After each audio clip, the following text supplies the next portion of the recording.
Ladies and gentlemen, you know what time it is. It's the halftime report. We got you covered. Sit back, relax. Hey, let's get to it.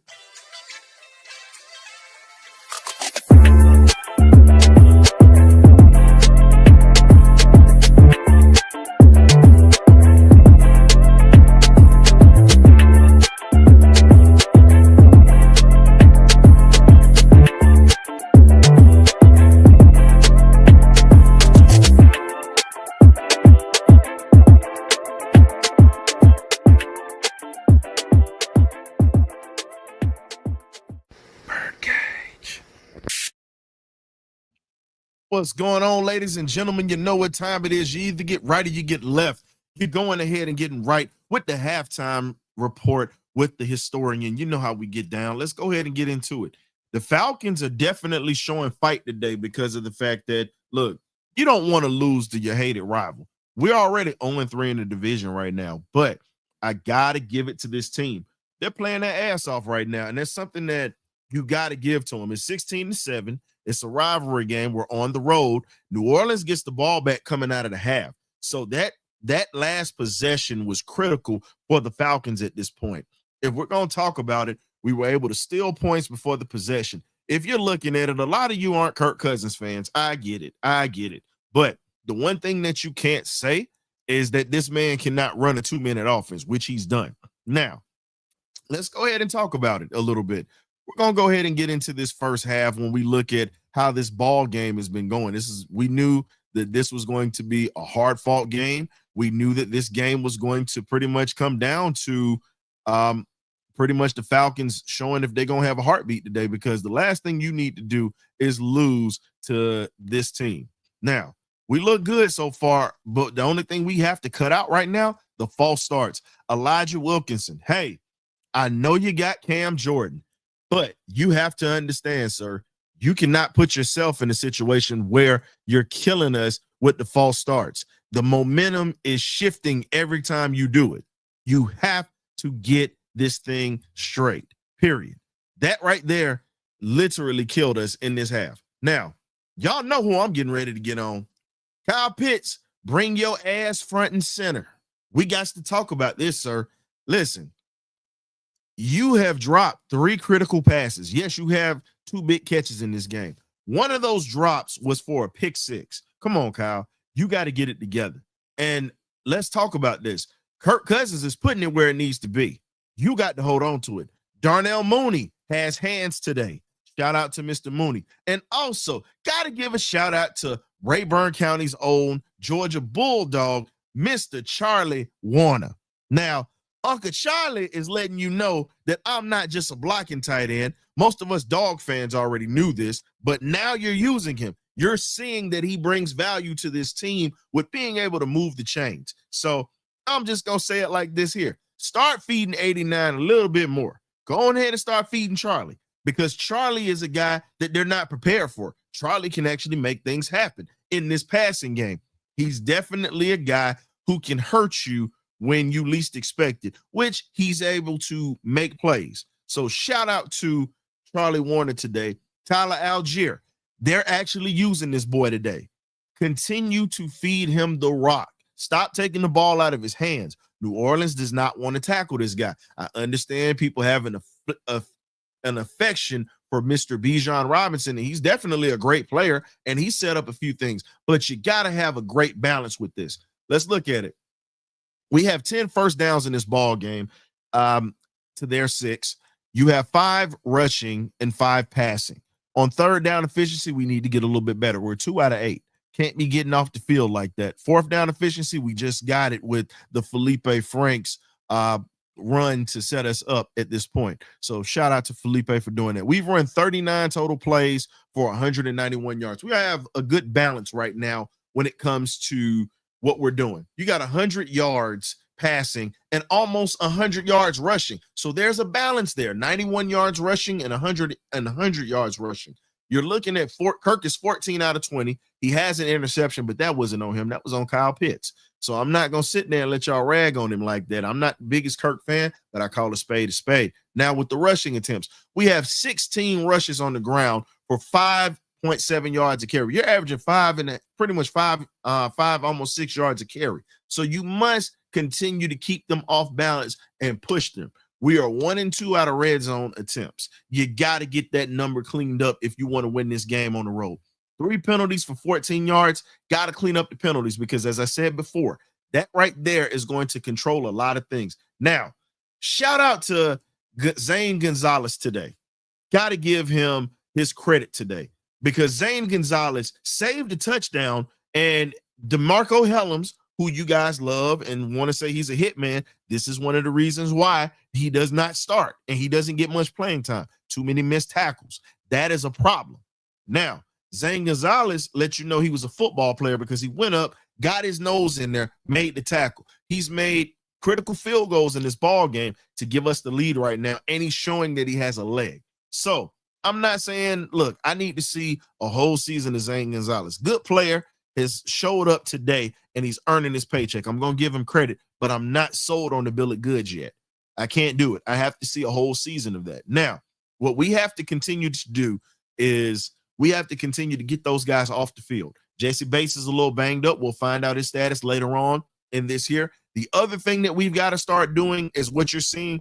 Where was this earlier this season? What were the formations that we're seeing today? Kirk is going under center. Under center. That right there already has thrown off everything New Orleans is playing for.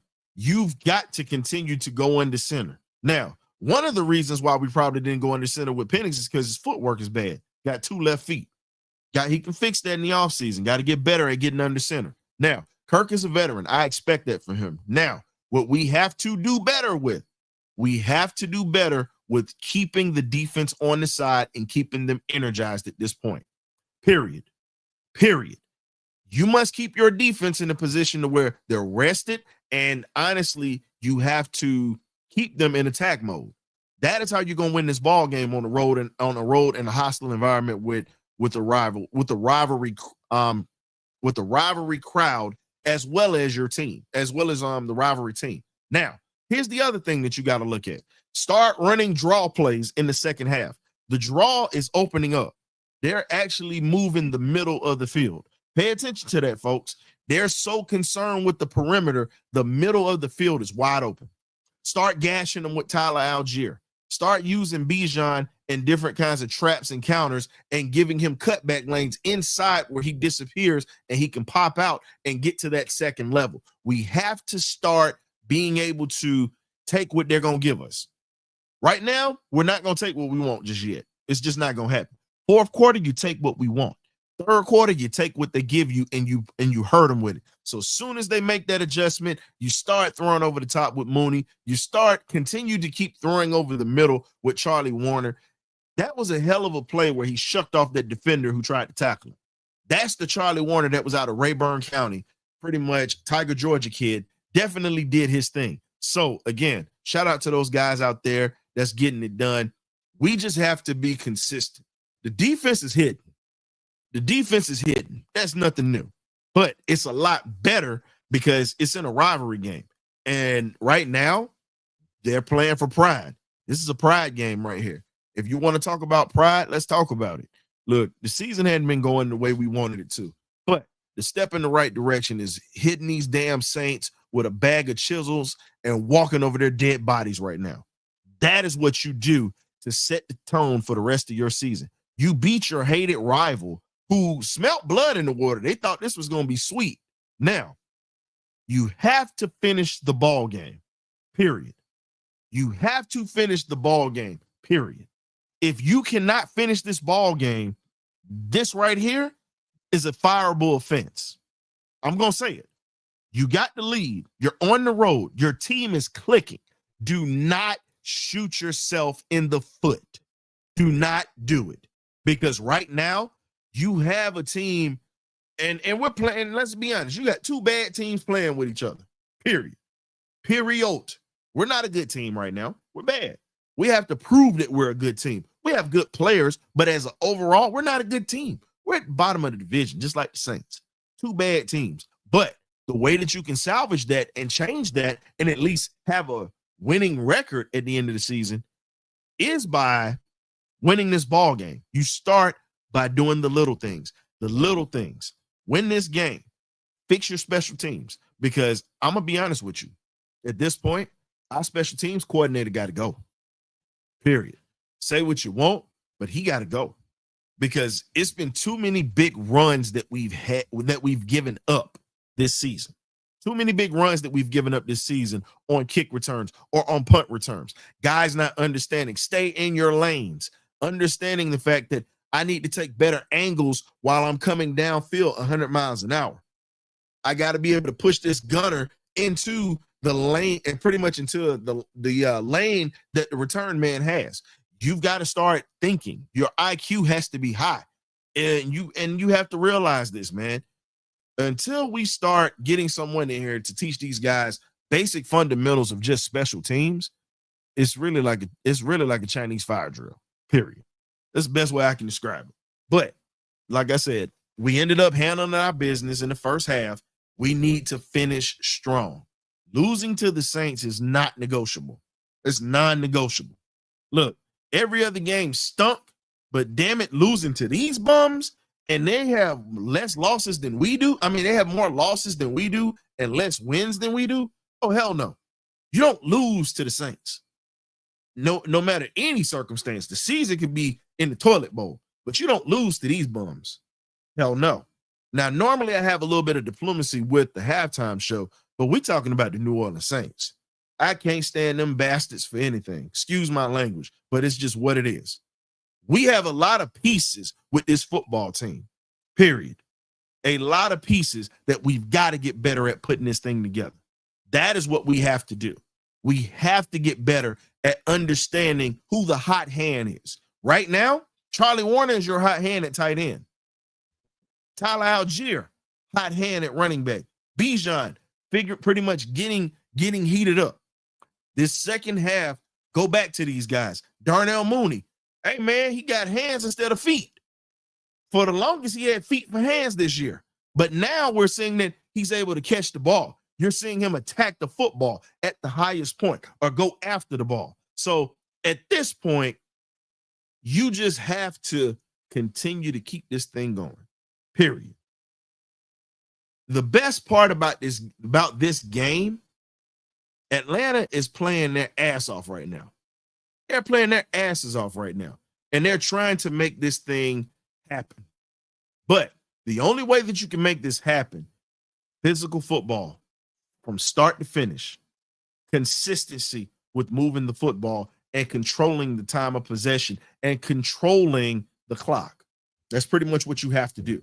And now the other thing that you need to do in this situation, run the football. Run the football.